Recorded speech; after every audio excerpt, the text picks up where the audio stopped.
Добрый вечер. В эфире «7 дней». В прямом эфире сегодня наша программа.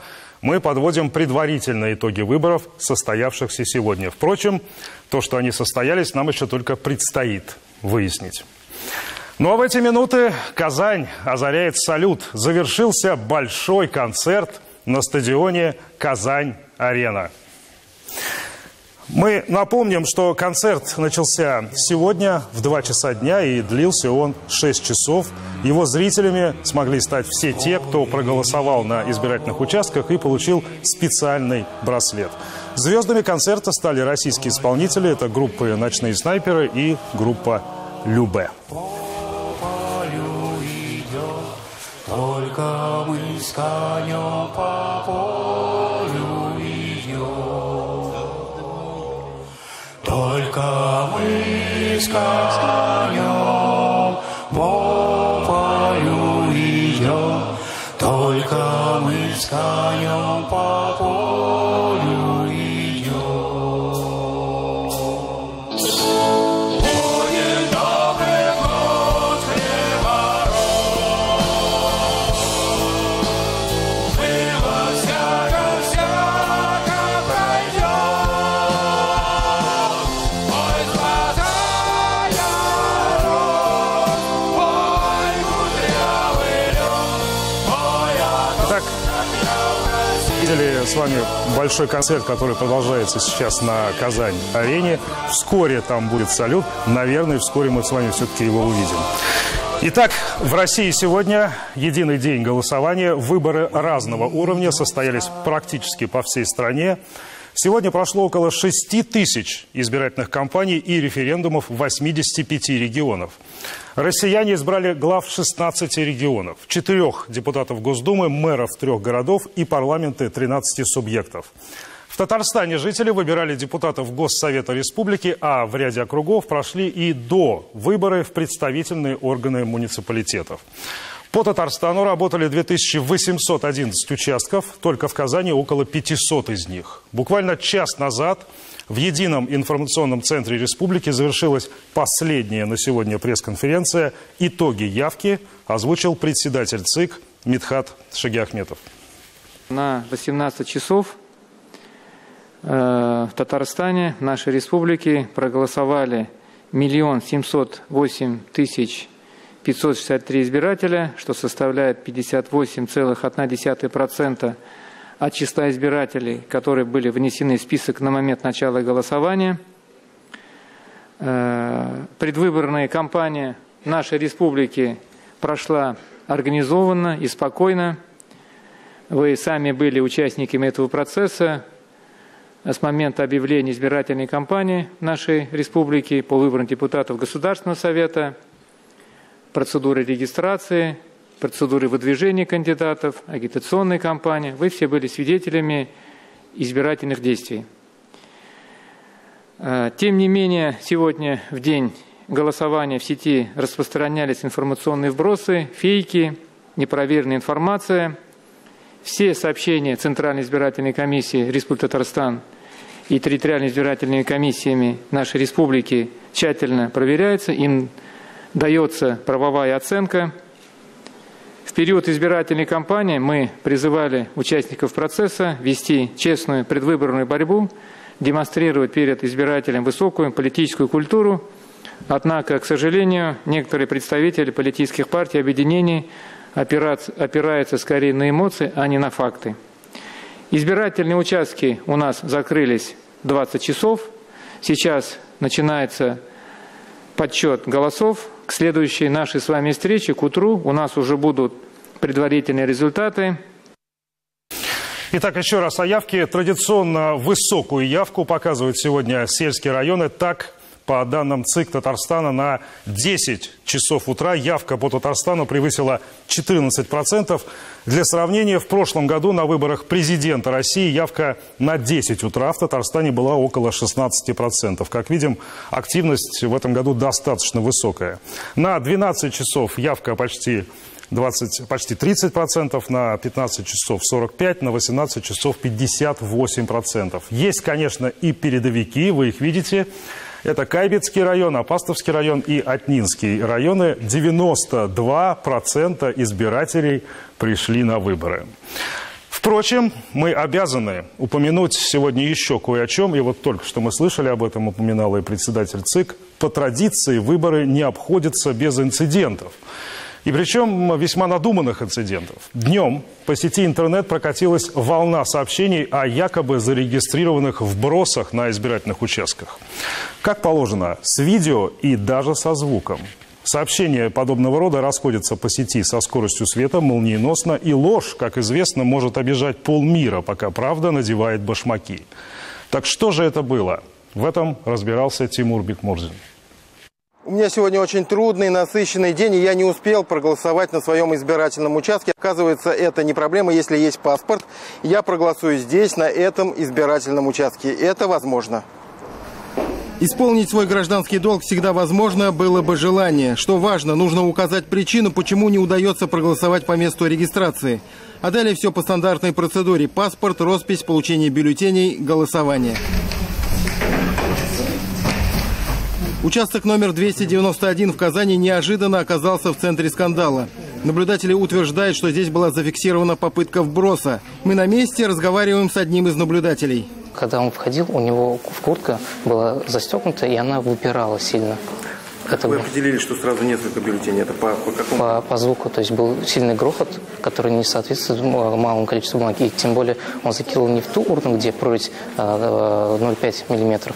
Соответственно, он не мог туда выйти, а именно в ту, где сантиметр. Мы решили проверить, насколько все это действительно реально. Это избирательный участок в Казани. Здесь организовано все стандартно в соответствии с нормами избирательного процесса. Здесь выдают бюллетени, за процессом наблюдают наблюдатели. Это кабинки для голосования, а это сама урна, она прозрачная. Как видите, все стандартно. Просунуть сюда мы специально взяли несколько листов бумаги, практически нереально. Тем не менее, в ряде интернет-СМИ и на телеграм-каналах появилось то самое видео с бросом. На нем видно, как некий молодой человек в темных очках опускает в урну бюллетени, которые действительно падают неправдоподобно громко. Позже на сайтах интернет-агентств «Интерфакс» и «Татар-Информ» появились сообщения, что это действительно провокатор. Мужчина не подходил к столу членов комиссии, а быстрым шагом проследовал к урне, а все действо – заранее продуманная и срежиссированная акция по заказу одной из оппозиционных партий. Новые подробности. Парень специально приехал из Нижнекамска для участия в постановочном видео. Тем не менее, на общий ход голосования в Казани эта дешевая провокация никак не повлияла, в том числе и на этом участке. Удобно, хорошо, отлично. За 2 секунды я заголосовала. Урны, насколько они вас устраивают? Урны хорошие, нормальные, прозрачные. Сложностей никаких не было там, чтобы туда? Нет, никаких сложностей. В ходе проведения голосования было несколько жалоб у нас от наблюдателей. Все устранили. Сейчас все работает в штатном режиме. Никаких замечаний нет. Члены комиссии работают. Наблюдатели все на местах. Вот эти вбросы, которые есть в некоторых телеграм-каналах появились, в основном носят фейковый характер, насколько я понимаю, и никаких судебных разбирательств там не будет, хотя, наверное, будет то, что дойдет до судебных разбирательств. Попытка дискредитировать выборный процесс в Татарстане провалилась, тем не менее она проливает свет на грязные методы борьбы отдельных политических группировок. И это несмотря на официальные заверения представителей партии, что выборы проходят честно, без провокаций. Не иначе часть молодого актива ряда оппозиционных партий решила подставить своих старших товарищей. А иначе как еще объяснить эту акцию? Тимур Бекмурзин, Андрей Ключников, 7 дней. Мы напомним, что право голоса в республике имеет около 3 миллионов человек. Как проходило голосование у известных политиков и общественных деятелей? Подробности в нашем репортаже. Так выборы всегда в воскресенье. Настроение праздничное, погода прекрасная. Председатель Госсовета Татарстана Фарид Мухаммедшин, как всегда, пунктуален и бодр.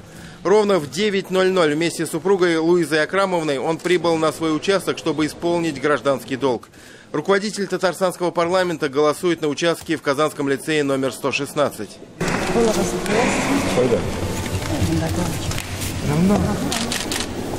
Порядок есть порядок, а он с годами не меняется. Паспорт, подпись, оформление, выдача бюллетеней. Паузу Фарид Мухаммедшин заполняет беседой с соседями по своему избирательному участку.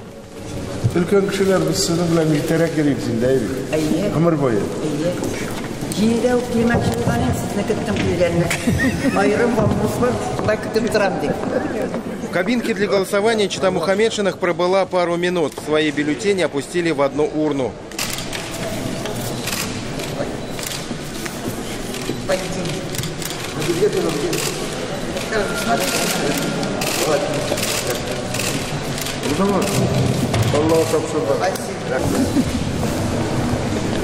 Выборы 2019. Давай. После председатель Госсовета сделал селфи и узнал, как дела у наблюдателей. Обстановка очень неплохая, и на избирательном участке наблюдатели присутствуют от различных политических партий, представители. Я думаю, что выборы пройдут успешно, с высокой избирательной культурой наших избирателей, как обычно в Татарстане. Ну и мы получим достойную оценку наших избирателей. Так, 12В у нас где? У вас, да? У председателя татарстанского ЦИКа Мидхата Шигиахметова весь сегодняшний день расписан по минутам, поэтому голосует он с раннего утра, с самого открытия избирательных участков.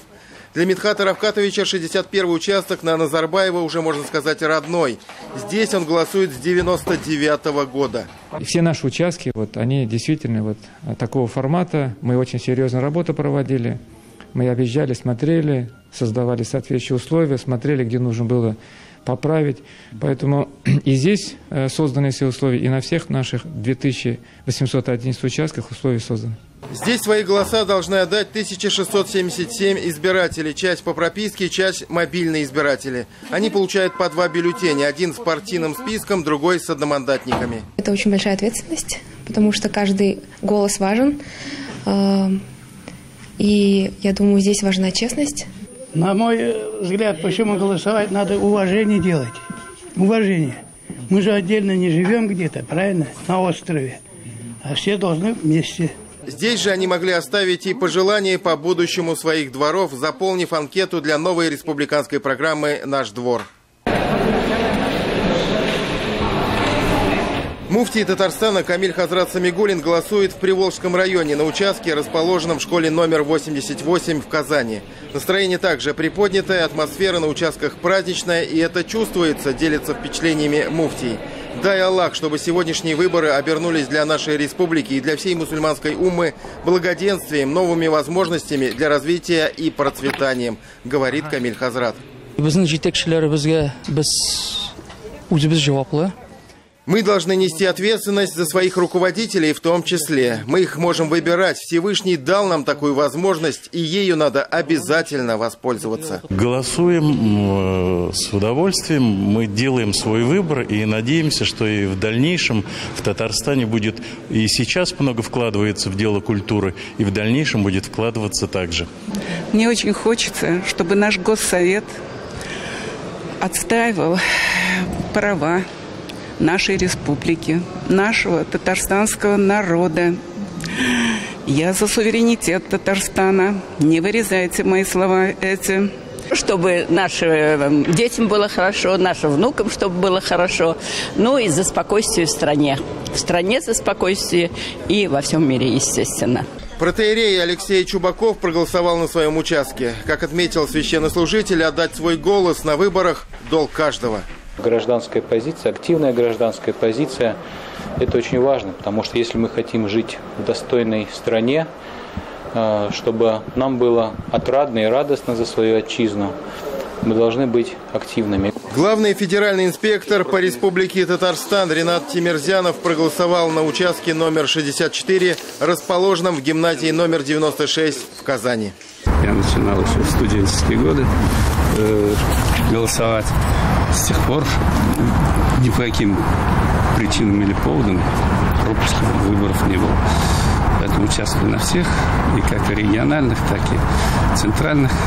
Мэр Казани Ильсур Медшин остается верен себе. В единый для всей страны день голосования городоначальник традиционно пришел на свой избирательный участок с супругой и дочерью. Важнейший день, то каким будет парламент, определяет сегодняшний день наши избиратели. Это очень важно. Нам не безразличен завтрашний день, то какие будут законопроекты приниматься, в чьих интересах. Это сегодня в ваших руках, уважаемые казанцы.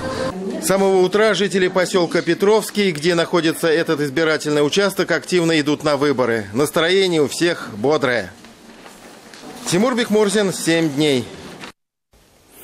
Участниками предвыборной гонки в Татарстане стали 7 политических партий. На 100 мест в Госсовете претендуют 430 кандидатов по партийным и одномандатным спискам.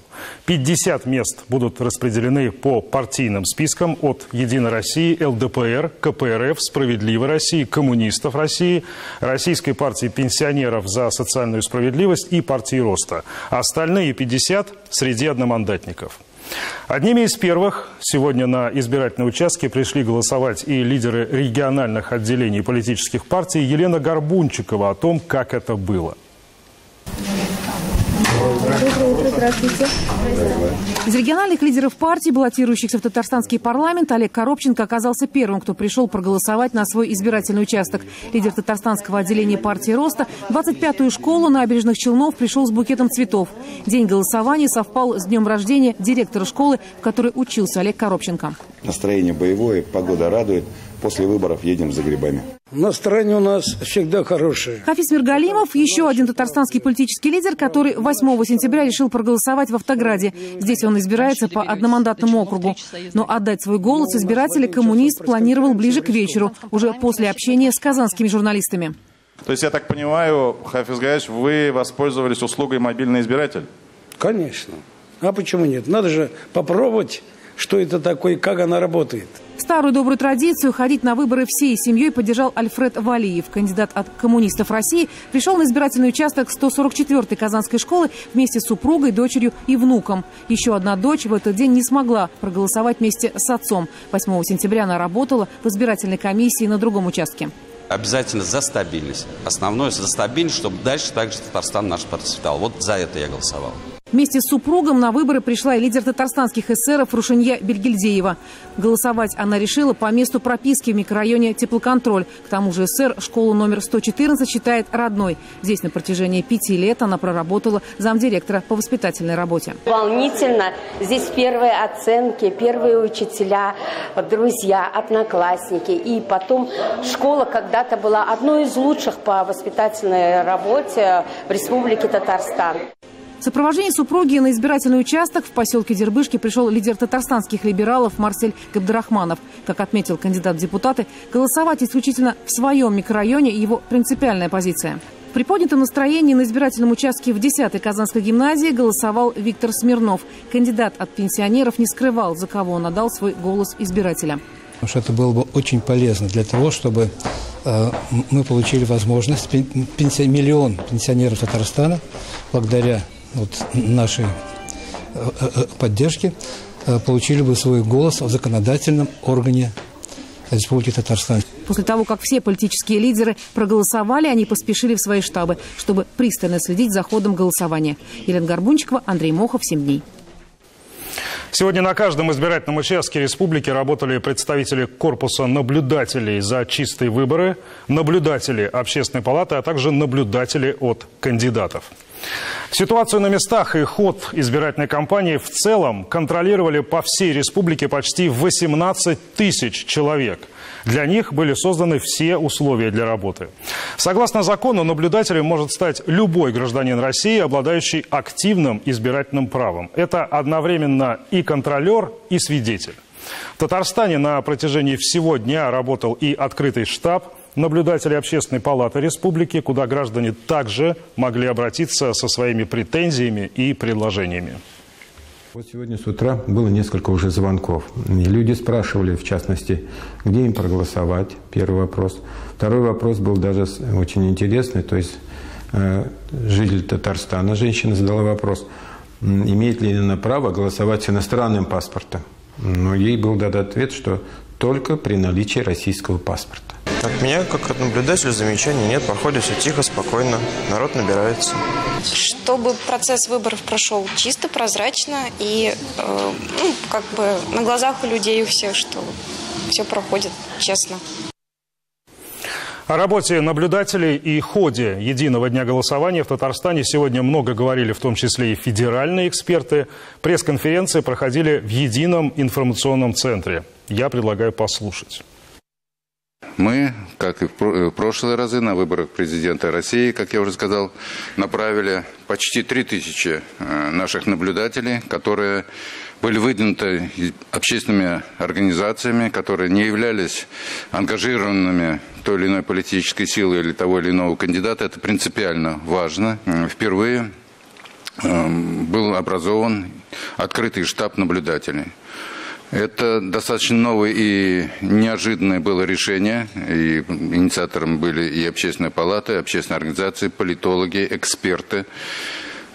И мы образовали этот наблюдательный штаб открытый на базе общественной палаты. В целом, если общественные наблюдатели, о которых мы говорили на каждом избирательном участке, это они все-таки акцентировали внимание на дне голосования, на самом процессе голосования и на подсчете голосов, то задачей открытого наблюдательного штаба мы преследовали какую цель?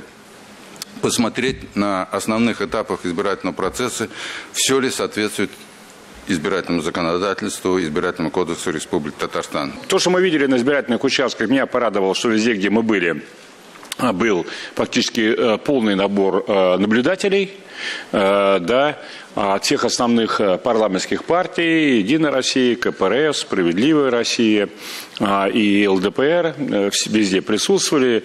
Где мы были, везде у них не было никаких замечаний, может быть, будут позже у кого-то, так сказать, наверное, какие-то будут.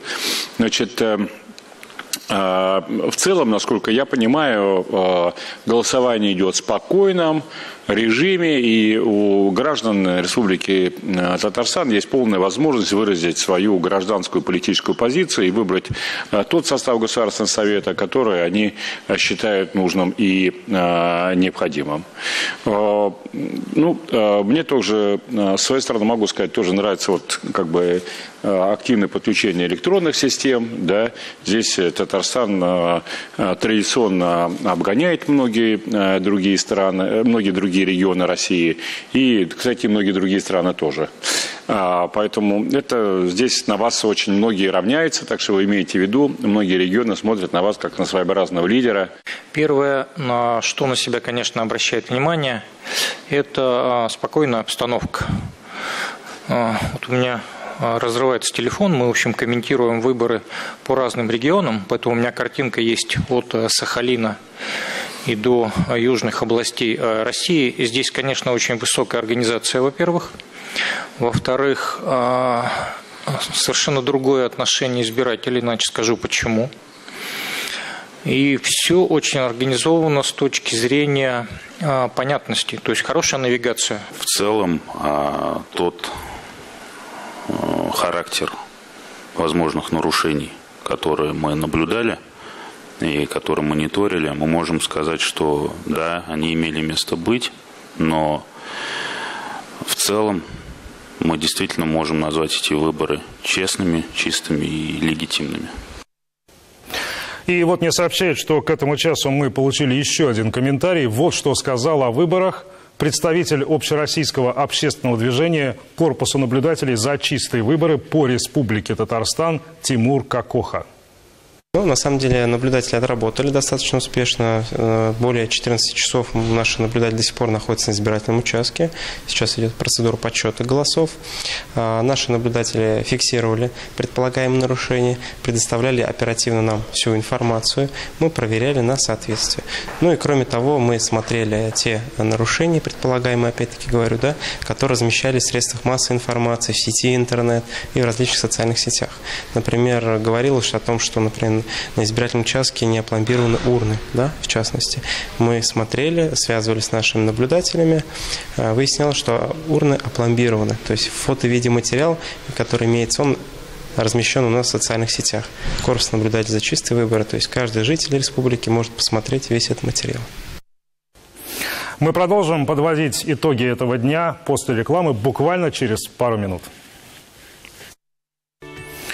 Мы продолжаем программу. Многие жители Татарстана, в том числе и президент республики, воспользовались сегодня системой «Мобильный избиратель», которая позволяет проголосовать не по месту прописки, а по месту фактического нахождения в день выборов. Этим правом воспользовались 32 тысячи жителей республики. По всей России таковых более 460 тысяч человек. День выборов – это, без сомнения, один из самых необычных дней в году, да еще и не в каждом году. И необычного, и любопытного было сегодня, конечно, немало. Вот жители поселка Бирюли, например, из избирательного участка утром отправились прямиком на сбор урожая. Попали с корабля на бал и в Свияжске. День голосования там совпал с гастрономическим фестивалем. Как прошло народное голосование в республике? Об этом Диляра Юсупова. Одним из самых оперативных регионов стали Набережные Челны. Уже к полудню там проголосовало более 30% горожан. В их числе был и мэр Автограда Наиль Магдеев. Всего правом голоса в городе обладали 390 тысяч человек. В день голосования на площади перед мэрией состоялась развлекательная программа с участием молодежных творческих коллективов города. Мы иногда много говорим о правах наших граждан, но это очень важно, право. Но еще есть определенные обязанности. Права мы свои очень знаем хорошо, но не всегда, к сожалению, выполняем свои обязанности. Поэтому я считаю, что это обязанность любого гражданина прийти и выразить свое мнение. А вот в Нижнекамске во всех зданиях, где расположены избирательные участки, работали выездные прививочные бригады медиков. В центральной больнице города голосование проходило прямо на больничной койке. Чтобы войны не было, чтобы всегда чистый небо, как сегодня вот было. Вот я за это, чтобы у детей будущее, чтобы было. В Альметьевске своя медицинская зона. Избиратели смогли измерить артериальное давление и проконсультироваться со стоматологом. Самый крупный участок города насчитал более 2500 избирателей. На площади города устроили большой праздничный концерт с интерактивной фотозоной и мастер-классами. Чтобы, как говорится, город Альметьевск у нас процветал, новые лица, совершенно новые идеи получаются. Вот. Для этого и стоит выбирать новых кандидатур, чтобы они как-то более развивали, более усовершенствовали, молодили город. Для того, чтобы определять судьбу своего народа, своего города. В Елабужском районе работа проводил 61 избирательный участок. Из них 39 расположены в городе. К 8 часам уже стояла очередь из желающих отдать свой голос. Школа номер 10 – самый большой участок в городе, почти 3000 человек, 73 из которых голосовали впервые. Я, наверное, человек старой формации, мы воспитаны в чувстве долга. Во-вторых, я учитель в школе работаю и обязана показать пример, наверное. Поэтому настрой бодрый, абсолютно делаю то, что нужно делать. Гражданский долг исполняю.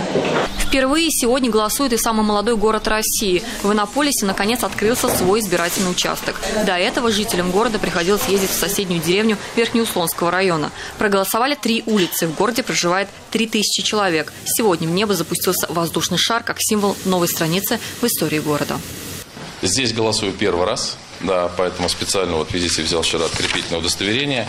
Роль парламента республики для Иннополиса непосредственно очень велика. Очень много нормативных правовых актов принимается, большая работа ведется. Да, собственно, и город был создан на основании закона, который был принят нашим парламентом, предыдущим составом. Я прописана в городе Иннополис. Я 3 года здесь живу, поэтому и проголосовала тоже здесь. Из города будущего в город прошлого. Свияжский день выборов проходил наряду с гастрономическим фестивалем. Сначала бюллетень, потом уха. Самая маленькая по площади и численности жителей поселений Зеленодольского района Островград насчитывает 193 избирателя. Избирательный участок в туристической жемчужине Татарстана открыли в одном из исторических зданий – бывшей земской больницы, построенной в конце 19 века. Я выполнила свой долг, сходила на выборы, проголосовала. И мы приехали сюда отдыхать, провести время, выходные. Долгожительница села Буралы, что в Знаковском районе, тоже поучаствовала в голосовании. Магира Авзалединова сама прийти на участок не смогла. К ней домой пришли члены участковой комиссии. А вот сам район Азнакаева мог бы конкурировать с другими регионами по количеству именно молодых избирателей. Все обдумал еще раз и проголосовал за человека, которому я вот решил довериться. Вот. И вот уже иду обратно домой, свое решение не поменял. Вот. И чувствую ответственность за принятое решение. В поселке Бирюли Высокогорского района все по сельским законам. Как и должно быть. Сначала долг, потом дело. Сразу после голосования жители поселка отправились на сбор урожая. С чувством выполненного долга собирать картошку вдвойне приятно. Мы люди деревенские, поэтому у нас долго не спят. у всех работа, кому-то нужно в поле, у кого-то хозяйство, поэтому у нас, как правило, основной большой наплыв идет до обеденного времени. Город Мамадыш не менее отличился и устроил автопробег от Пекина до Парижа. А вот в том же Мамадышском районе то ли выборы, то ли сабантуй. Жители села Старый Кумазан в конных повозках с песнями под гармонь отправились на голосование.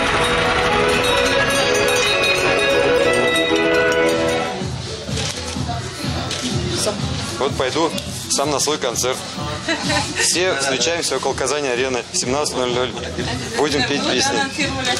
Ира, рай-рура, Ира, рай-рурира. Пел сегодня и Антон Солокаев, но только после того, как проголосовал. Солист группы «Волга-Волга» на выборы ходит всегда. Никакой агитации, отмечает артист. Каждый решает для себя сам. Правда, он в этом вопросе категоричен. Ведь не воспользоваться своим правом выбора значило бы просто подарить кому-то другому возможность решить, в какой стране жить. Поэтому, если ты идешь на выборы, я считаю, что это правильное решение. И для меня это просто моя жесткая, четкая гражданская позиция. То есть я здесь не люблю обычно там сопли разводить. На выборы ходить нужно. Я так считаю, я это делаю. Голосование в Татарстане прошло на почти 3000 участках. На 154 в республике были установлены комплексы для электронного голосования. Такой системой смогли воспользоваться в общей сложности более 200 000 избирателей. Диляра Юсупова, Андрей Ключников, 7 дней. Ну а теперь мы возвращаемся немного назад. Во времена Советского Союза мы жили, если кто помнит, от пятилетки к пятилетке. Кстати, неплохая практика была, когда свою жизнь и экономику огромная страна планировала в соответствии с пятилетними отрезками. Планирование вообще нужное и полезное дело, особенно в экономике. Позволяет держать в тонусе. 5-й созыв парламента Татарстана свою пятилетку отработал. Какой мы ее запомним, эту пятилетку? Какими событиями, достижениями, памятными датами жил Татарстан эти 5 лет?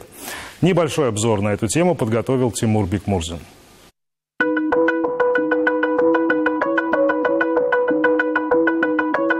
Уверен, что выборы пройдут организованно. А какие результаты, это уже как народ оценит.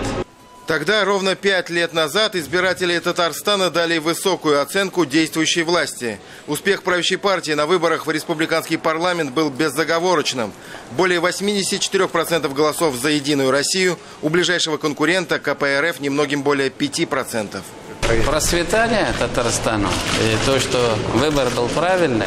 В 2015-м на выборах уже президента Татарстана результат Рустама Минниханова, выдвинутого от партии «Единая Россия», еще более убедительный.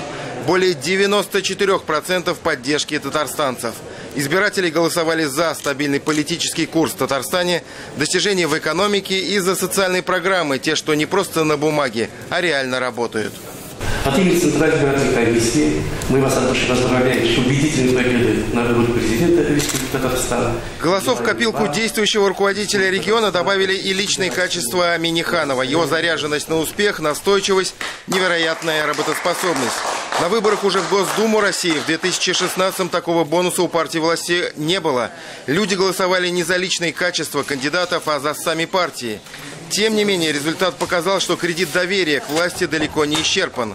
У «Единой России» в Татарстане больше 85% голосов.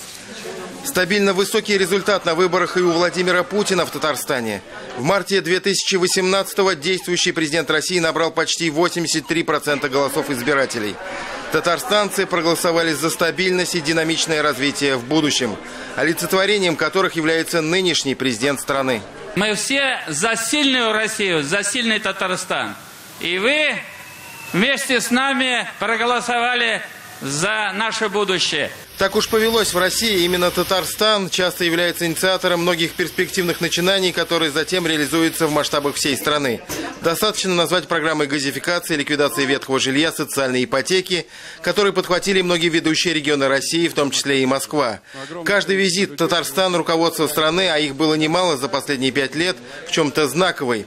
В феврале этого года Владимир Путин в Казани провел насыщенный день. Обсудили важнейшие вопросы жилищного строительства и формирования комфортной городской среды. По результатам встречи было решено использовать многие наработки Татарстана в этой сфере на федеральном уровне. Рустам Нургалиевич, он крепкий руководитель.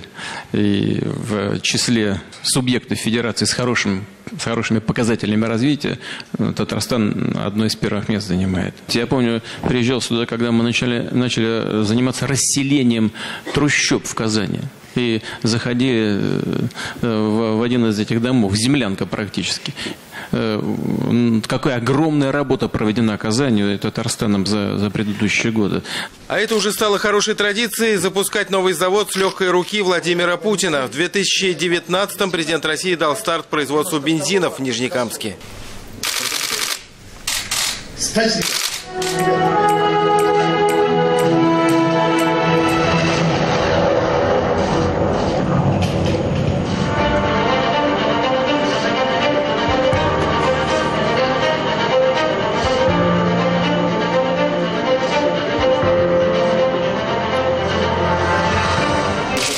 Картинку в режиме онлайн. Выглядит она фантастически, привлекательно и очень красиво.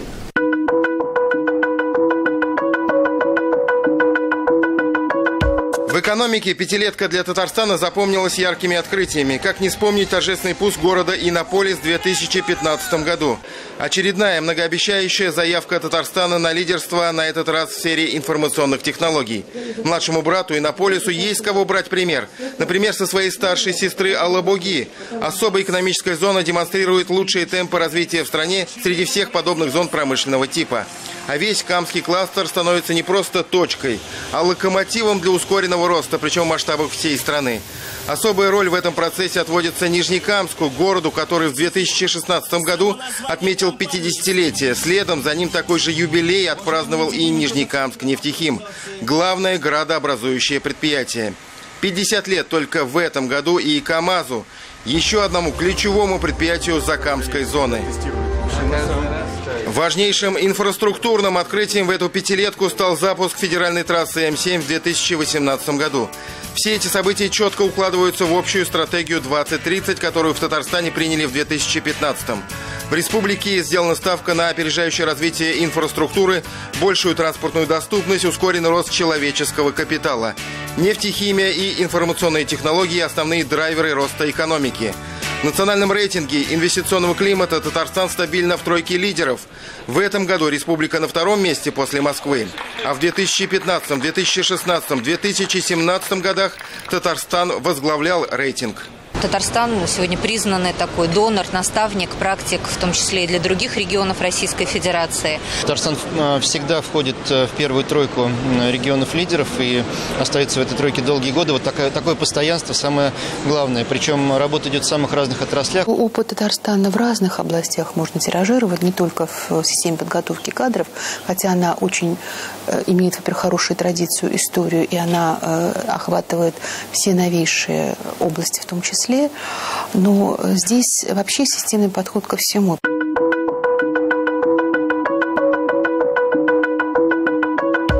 Как никогда была богата на международные события эта пятилетка для Казани и Татарстана. В 2015-м столица принимала чемпионат мира по водным видам спорта. В 2017-м Кубок Конфедерации.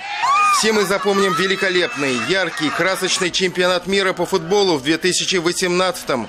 Казань внесла весомую лепту в общее признание России как лучшей хозяйки Мундиаля в его истории.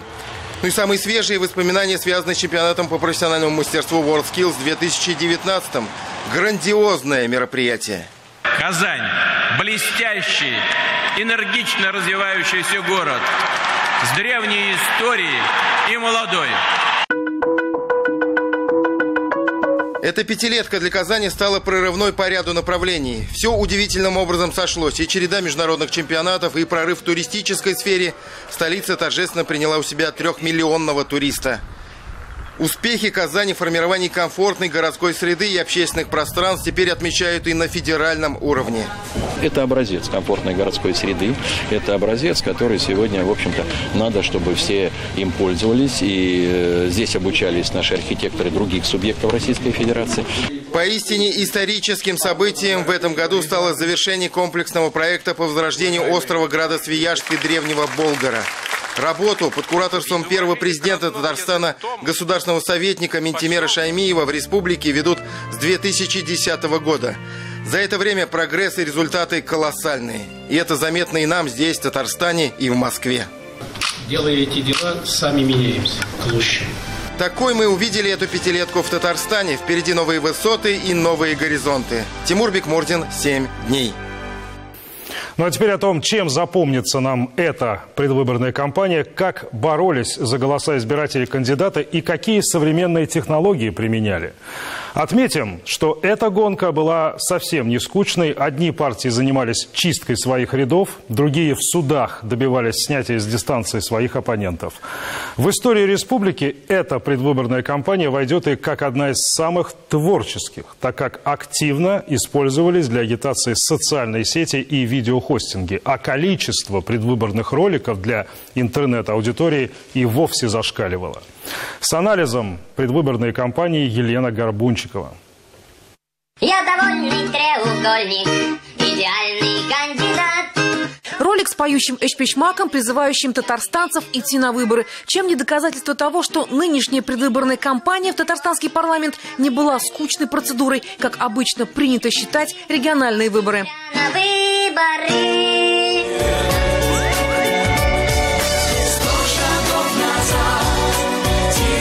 Борьбу за голоса избирателей партии и кандидаты в депутаты развернули на просторах интернета. Это, пожалуй, одно из отличий нынешней избирательной кампании от той, что велась 5 лет назад. Пользователи брали молодостью, красотой. И тут преуспели в первую очередь женщины. Ну, не знаю, мне очень трудно комментировать этот ролик Бельгедеевой. Мне кажется, что, наверное, надо специалистов по сценарному искусству, режиссуре и так далее спрашивать. Они, наверное, дадут более точный ответ. Есть среди них достаточно интересные, на них можно было обратить внимание, вот, но так, чтобы они увеличивали, скажем, популярность какой-то политической группы или обеспечили больше ей представительство и больший процент на самой кампании, я думаю, что пока до таких роликов мы не доросли. Простите мне мою ветхозаветность, да, я считаю, что все-таки вот никакой Инстаграм, никакая социальная сеть не заменит простого, прямого человеческого контакта. Все 7 партий, участниц избирательной гонки, получили равные условия для агитации в бесплатное эфирное время на государственных теле- и радиокомпаниях. Экология, образование, культура, здравоохранение. Лишь часть тем, что обсуждались во время дебатов. Споры были жаркими. Какой-то это предатель, какой-то ярлык навешивает. Я возражаю категорически. И порой уколы в адрес оппонентов достигали своей цели. Голосуйте за коммунистов России. Номер 4 в избирательном бюллетене. Хафиз Гаязович. 4. Приходите на выборы. Голосуйте за КПРФ. Номер 4. Хафиз Гаязович. 4. Ну, какая здесь может быть борьба? Да нет, конечно, за КПРФ здесь очевидное преимущество. В этом между собойчики.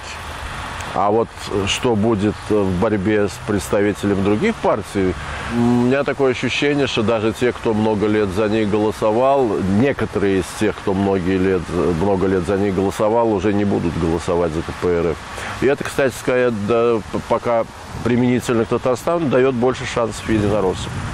Для достаточно большого количества людей, наверное, большой разницы нет. Они как бы нюансы эти не чувствуют, да, коммунисты России или там Коммунистическая партия Российской Федерации. И в этом смысле борьба с удвоенной силой ведется, так ведь? Вот. Но что надо тут иметь в виду? Что КПРФ сегодня фактически борется за некую монополию в плане официальной оппозиции. И вот иметь статус официальной оппозиции – это политически очень выгодно. И, естественно, и конкуренты появились, которые тоже хотят этот статус получить. Борьба за статус и монополию выходила за рамки дебатов. Коммунисты России жгли глаголом, а представители КПРФ в судах пытались снять своих оппонентов с предвыборной гонки. По количеству исков КПРФ побило рекорд, их было 14. Татарстанские эсеры занялись самоочищением, сняв с выборов 2 своих однопартийцев. Еще одно заявление эсеров – это желание вернуть в школы обязательный татарский язык. На мой взгляд, да, такой большой поддержки в обществе эта проблематика не нашла. То есть людей в большинстве своем волнуют социальные проблемы.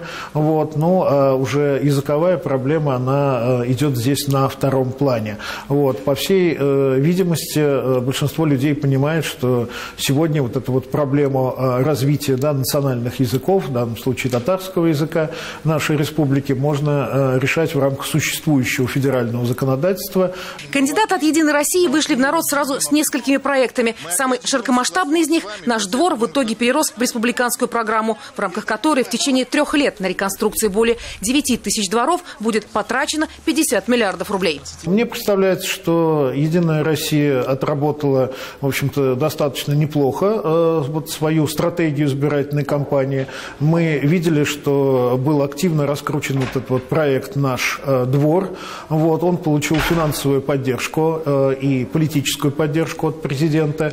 Вот, мы, соответственно, знаем о том, что, собственно, вот многие предложения, которые были высказаны, да, единороссами в ходе избирательной кампании, они получили поддержку от представителей не только президентских, да, структур, но и исполнительных органов власти. Поэтому здесь есть возможность того, что эти вещи будут реализованы. Свое продолжение получит еще одна программа – мобильная поликлиника, благодаря которой медицинское обследование теперь смогут пройти жители самых отдаленных сел и деревень по всей республике. Помимо личных встреч с избирателями, кандидаты от «Единой России» дежурили в колл-центре системы «Мой депутат».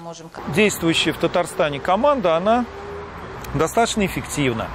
Да, и пользуется определенным кредитом доверия. Думаю, что избиратель не откажет и на следующие 4 года в кредите доверия. Вот этот момент. А то, что многопартийность, она скорее будет, знаете, представлена не в виде фракционности, а в виде того, что полпарламента ведь у нас татарстанского формируется из одномандатников. Вот среди одномандатников, я думаю, будут все 7 партий присутствовать. Но если не 7, то 5 точно. По мнению экспертов программы «7 дней», слабую активность в этой избирательной кампании проявила партия пенсионеров за социальную справедливость. По возрасту кандидатов она, как и следует из названия, оказалась самой возрастной. Еще один сдерживающий фактор – весьма скромный бюджет.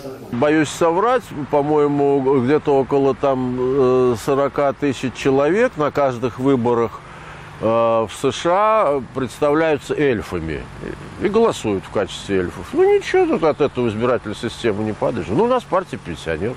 По мнению экспертов «7 дней», на фоне взаимных упреков представителей левого крыла слабо прозвучала позиция татарстанских либералов. Ничего нового-то ведь они ведь не предложили. Ну, такая своего рода партия протеста, да. Вот если сейчас вернули бы в строку в бюллетене голосование против всех, я думаю, что результаты той же ЛДПР резко бы упали. Резко. В масштабах республики почти незаметной прошла работа с электоратом партии Роста, которая сконцентрировала все свое внимание на агитации в Набережных Челнах, где по одномандатному округу проходит региональный партийный лидер. Мы, наверное, повторили свою традицию. У нас кампании спокойные, вот, и этим мы выгодно отличаемся от ряда других регионов, да, где иногда могла наступить и определенная такая дестабилизация, хотя бы временная. Да? Вот, в Татарстане действительно эти вещи, как избирательные кампании, происходят стабильно. По мнению экспертов, нынешняя избирательная кампания в татарстанский парламент – это репетиция и проверка настроения электората перед будущими выборами президента Татарстана, которые пройдут в республике ровно через год. Елена Горбунчикова, Андрей Мохов, 7 дней. Ну и вновь к ходу голосования сегодня необходимо отметить, что на этих выборах были приняты значительные меры для чистоты голосования. На всех 65 территориальных избирательных комиссиях было установлено видеонаблюдение. 196 участков оснащены аппаратурой для электронного подсчета голосов. На протяжении всего дня параллельно с голосованием в республике проходило социологическое исследование «Экзит Пол». Как известно, это опрос граждан, который проводится на выходе из избирательных участков после голосования с целью некоего прогноза его результатов. Сотрудники Фонда «Общественное мнение Татарстан» в течение дня работали на 50 избирательных участках. По закону оглашение этих результатов возможно только после закрытия избирательных участков, и мы уже вполне можем это сделать, но чуть позже, через 1,5 минуты. О том, как это было, Ильзира Юзаева.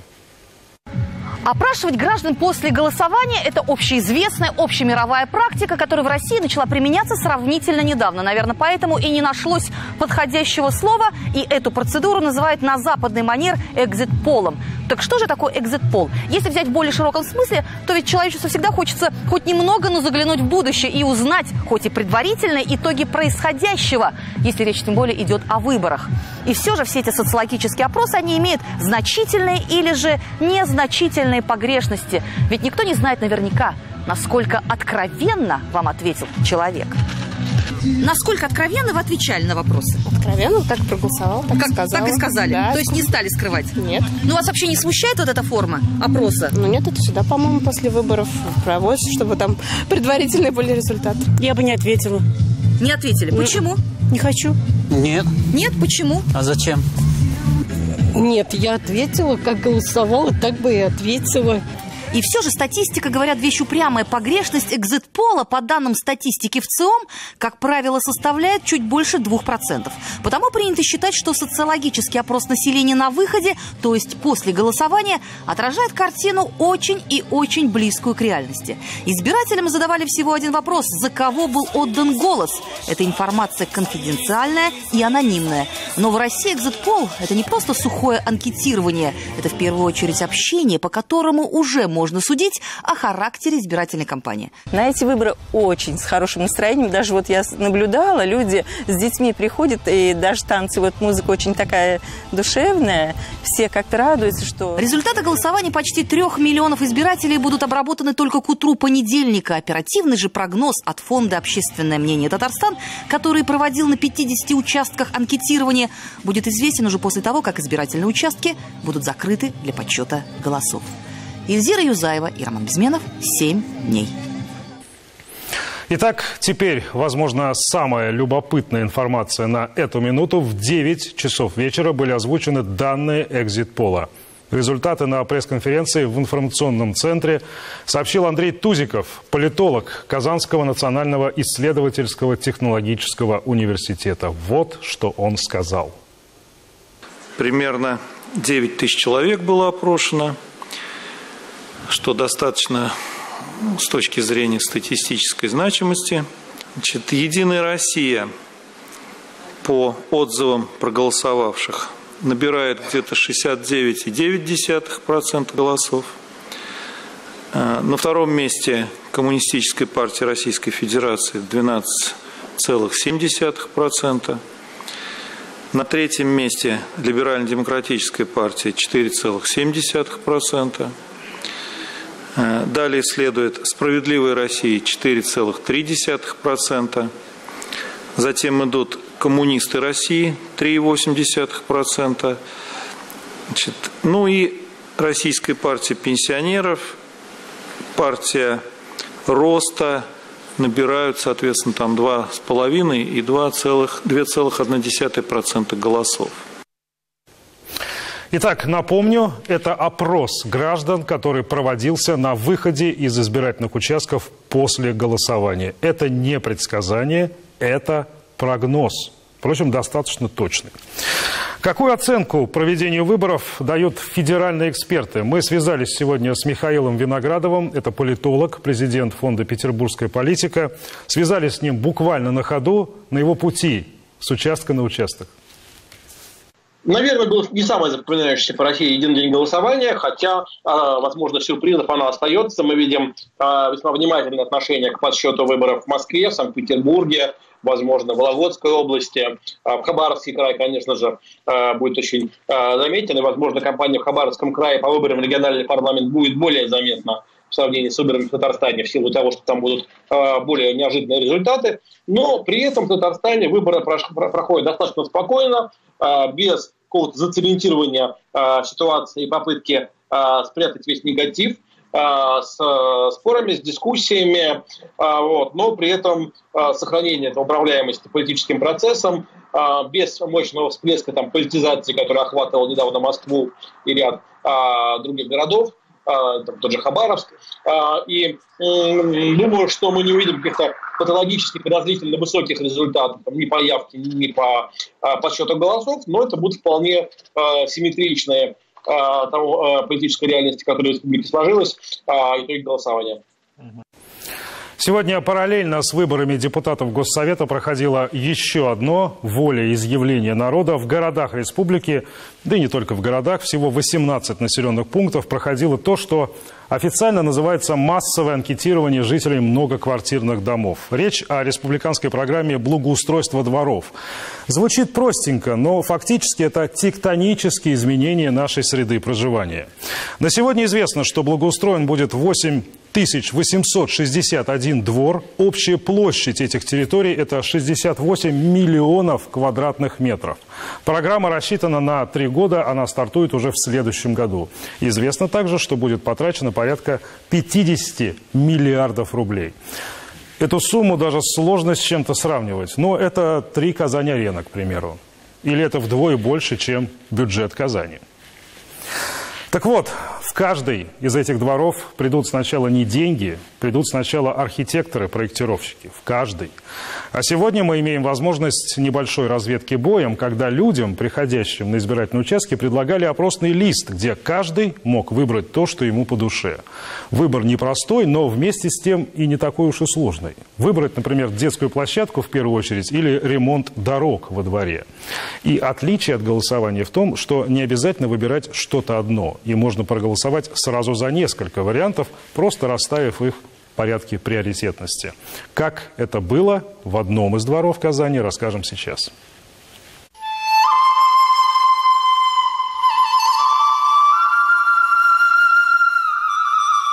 Уголок природы в большом мегаполисе.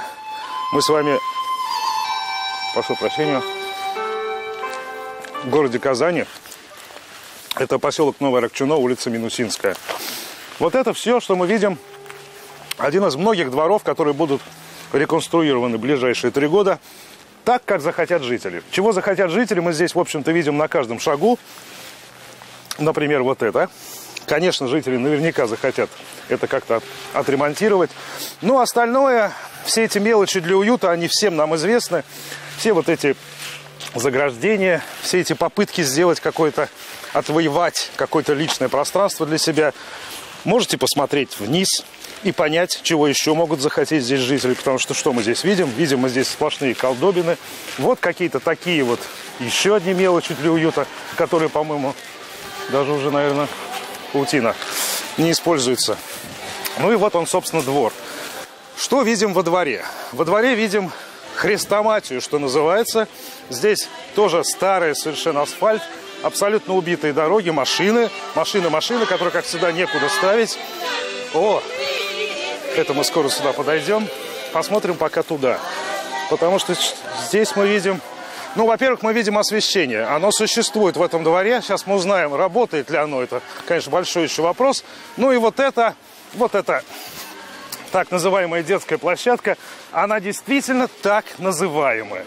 Потому что, я не знаю, какого это года, наверное, люди представляют себе, что это какие-то, наверное, даже 80-е годы. Вот что в этом дворе людям захочется изменить. Ой, посмотрите, какая мелочь. Давайте-ка посмотрим. Вот видите, насколько людям хочется уюта. Вот почему существуют эти программы. Вот эти вещи, это, конечно, слезы. Это слезы наших жителей, которые сегодня поют, к счастью.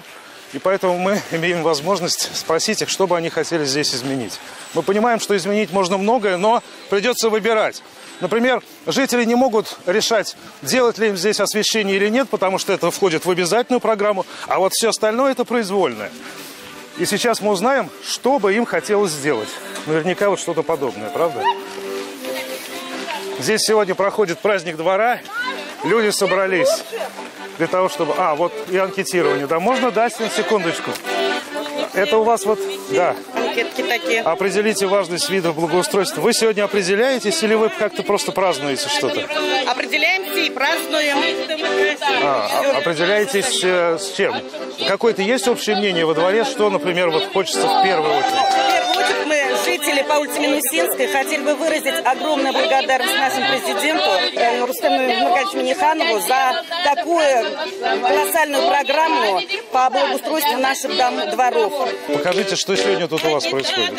Это просто потому что выборы или потому что двор наконец решил собраться? Потому что наш двор очень дружный, и мы постоянно вот так собираемся. Почему нам нужно благоустройство двора? Чтобы мы чаще собирались, чтобы у нас вот есть старший возраст, у нас есть дети. Будут все вокруг вещать, что для общего для дела надо проголосовать. Первые дороги, автостоянку, освещение на частном секторе. Вокруг. Да, все сделали, только забыли подключить. Детскому саду обязательно. Нет, благоустраивается. Все, что было когда-то, более-менее становится к лучшему, идет все к лучшему. Единственное, обновляется. Все-таки мы уже к цивилизации подходим. Есть такое. Есть такое, да. Но только пока подходим. Да, вот желательно бы в быстром бы темпе. За 80 лет первый раз. Первый раз. Да. Да, что-то спросили. У нас двор красивый, вот устроили такой праздник. Здесь вот, видите, у нас провалил, здесь же вот яма, она загороженная. Да. Там прям протекает все туда. Вот эти палисаднички хотелось поставить. Вот эти палисаднички обязательно, но сделать бордюрчик. Вот, знаете, заборчики такие низкие. Сейчас вот посмотришь. Теперь есть, наконец, возможность посмотреть, как люди работают. Да, хочется, конечно, посмотреть.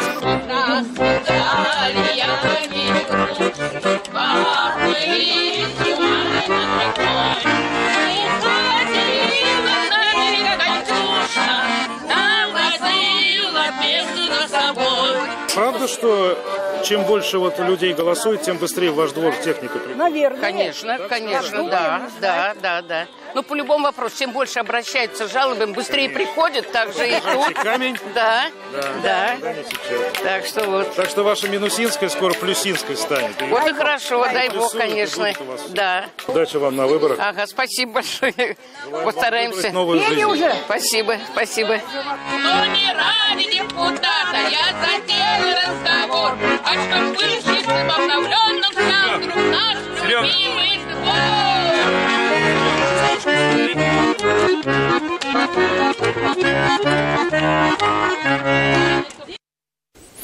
Это был последний материал на сегодня. Нам остается только подвести предварительные итоги сегодняшнего дня голосования.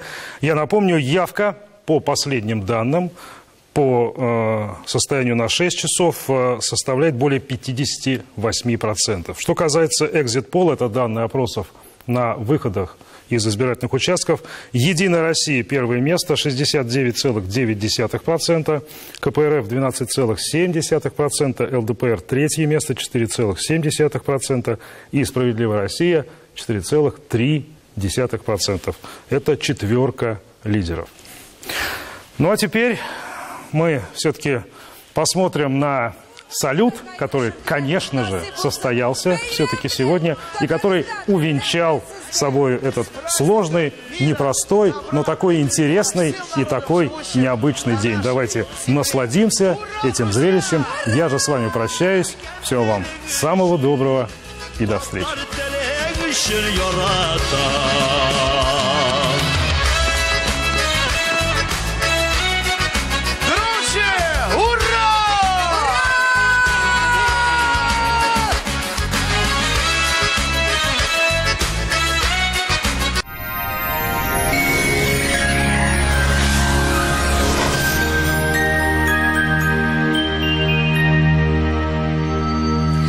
Здравствуйте! Поговорим о погоде на предстоящие 7 дней. Прогнозы синоптиков продолжают радовать. Новая неделя сентября будет также теплой и с минимальной вероятностью осадков. Середина недели будет немного прохладнее на пару градусов, но к выходным установится сухая и теплая осень. По данным сервиса Яндекс.Погода, на северо-востоке Татарстана в течение всей недели сухо и тепло. Средние температуры плюс 18-21 градус. На юго-востоке Татарстана аналогичная ситуация. Понедельник, вторник и среда 17-18 тепла и переменная облачность. С четверга ясно и до плюс 20. В центре республики начало недели очень теплое – 19-20 градусов. Осадки маловероятны. К выходным воздух прогреется до плюс 22. На юго-западе Татарстана вся неделя обещает быть сухой и ясной – плюс 18-23 градуса. На северо-западе республики, а также в Казани в понедельник переменная облачность – плюс 20. Среда и четверг – ясные и плюс 19-21. С пятницы на небе вновь появятся облака, но осадков не ожидается. Днем до плюс 22. Более подробный прогноз погоды смотрите ежедневно на ТНВ. До свидания.